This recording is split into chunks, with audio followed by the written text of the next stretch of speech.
Masih melanjutkan video yang kemarin mengenai tentang keutamaan orang-orang yang mati syahid dalam medan peperangan.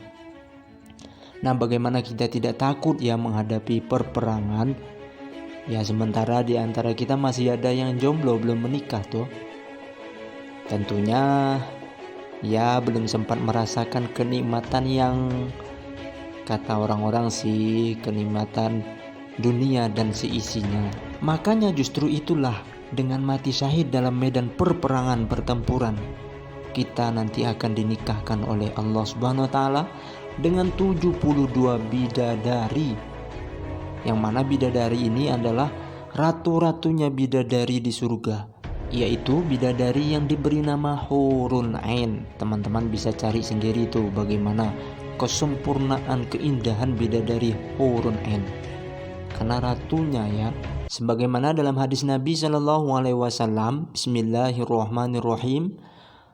Wa kharaja Ahmadu bi isnadi Hasan an Ubadah bin Samit radhiyallahu taala anhu anin Nabi Shallallahu Alaihi Wasallam mithla hadithi qablahu wa matanuhu qala Rasulullah Shallallahu Alaihi Wasallam inna lisyahidi 'indallahi sab'a khisalin ay yughfara lahu fi awwali duf'atin min damihi wa yura maq'aduhu minal jannati wa yuhalla hullatal imani wa yujaru min adzabil qabri wa ya'manu minal faz'il akbar wa yudau ala ra'sihi tajal wiqari al yaqutatu minhu khairun minad dunya wa ma fiha wa yuzawwaju thintaini wa sab'ina zawjatan minal huril ain wa yushaffa'u fi sab'ina insanan min aqaribihi. Sayyidina Ahmad meriwayatkan dengan sanadnya yang hasan dari Sayyidina Ubadah bin Samit radhiyallahu taala anhu dari Nabi sallallahu alaihi wasallam. Seperti hadis sebelumnya dan matanya ia berkata, Rasulullah sallallahu alaihi wasallam telah bersabda, sesungguhnya bagi orang yang mati syahid dalam peperangan di sisi Allah akan mendapatkan 7 perkara. Pertama, ia mendapatkan ampunan pada tetesan darah pertamanya. Yang kedua, dia bisa melihat tempat duduknya kelak di surga. Yang ketiga, dia dihiasi dengan perhiasan keimanan serta diselamatkan dari azab kubur. Nah, jelas ya ini dalil yang kedua mengenai bahwasanya orang yang mati dalam pertempuran tidak akan diazab dalam kuburnya. Yang keempat, ia aman yakni terbebas dari fazaul akbar yakni masa-masa menegangkan pada hari kiamat kelak. Yang kelima, di atas kepalanya diletakkan mahkota kehormatan dan batu mulia yang terdapat pada mahkota tersebut itu lebih baik daripada dunia dan seisinya. Yang keenam, ia akan dinikahkan dengan 72 istri dari bidadari Hurul Ain. Yang ketujuh, ia diizinkan oleh Allah dapat memberi syafaat kepada 70 orang dari kerabatnya. Nah, ini dalil kedua yang mengatakan juga orang yang mati syahid dalam peperangan dapat mensyafaati keluarganya sebanyak 70 orang. Kemudian bagaimana kita tidak takut nih menghadapi peperangan? Karena resiko kematian itu sangat besar sementara kita belum siap untuk menghadapi yang namanya kematian. Hal ini disebabkan karena kita masih belum siap untuk menghadapi Allah Azza wa Jal, belum siap untuk menghadapi mahkamahnya Allah, pengadilannya Allah. Sebab setiap ucapan-ucapan kita semuanya akan dihisap kelak di akhirat. Setiap perbuatan-perbuatan kita juga akan dihisap. Dan semua apa yang kita miliki juga akan dihisap. Nah, lantas bagaimana kelak kita akan menjawabnya di hadapan Allah Azza wa Jal, mempertanggungjawabkan itu semua? Memang ya, mahkamahnya Allah, pengadilan Allah Subhanahu wa taala itu sangat teliti dan rumit sekali. Karena nanti yang akan menjadi saksi bukanlah mulut kita lagi. Al-yawma nakhtimu ala afwahihim wa tukallimuna aydihim wa tashhadu arjuluhum bima kanu yaksibun.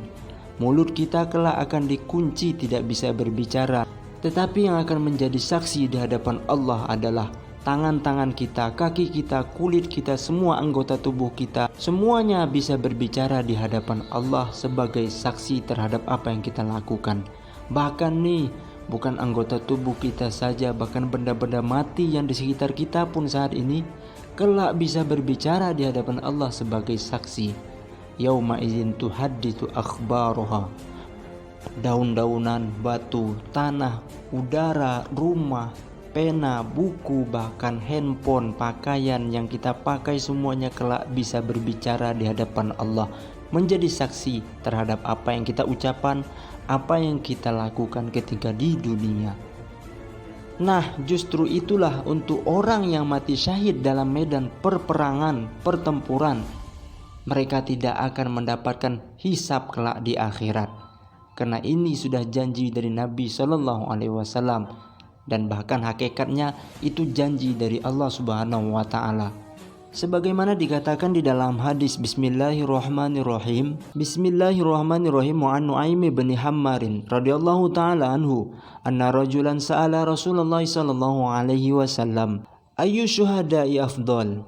Qala alladzina yulqu fis saffi la yalfituna wujuhahum hatta yaqtulu ulaika yantaliquna fil ghurafil ula minal jannah wa yadhaku ilaihim rabbuhum wa idza dhahika rabbuka ila 'abdin fid dunya fala hisaba 'alaihi. Rawahu Ahmad wa Abu Ya'la bi isnadaini jayyidaini. Dari Nu'aim bin Hammar radhiyallahu taala anhu bahwasanya seseorang bertanya kepada Rasulullah sallallahu alaihi wasallam. Orang itu mengatakan, orang yang mati syahid yang manakah yang paling utama wahai Rasulullah? Maka beliau menjawab, orang-orang yang tetap berada pada barisan perang dan tidak pernah menolehkan wajah mereka hingga mereka terbunuh fisabilillah. Mereka itu bertolak menuju kamar-kamar yang tinggi di surga dan Tuhan mereka tertawa kepada mereka. Maksudnya Tuhan mereka ridho kepada mereka. Dan apabila Tuhanmu tertawa, ridho terhadap seorang hamba di dunia, maka tidak ada hisab atasnya. Dia tidak akan dihisab kelak di akhirat. Hadis ini diriwayatkan oleh Imam Ahmad, Imam Abu Ya'la dengan dua sanad yang baik. Nah, tentunya ya, inilah puncak dari cita-cita setiap hambanya Allah, yaitu mendapatkan ridhonya. Dan itu juga didapatkan oleh orang yang mati syahid dalam peperangan.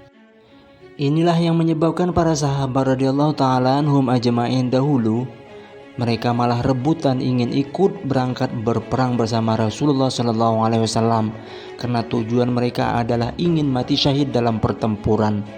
Bahkan sampai anak-anak kecil pun dari para sahabat mereka minta izin kepada Rasulullah SAW supaya diizini untuk ikut berperang.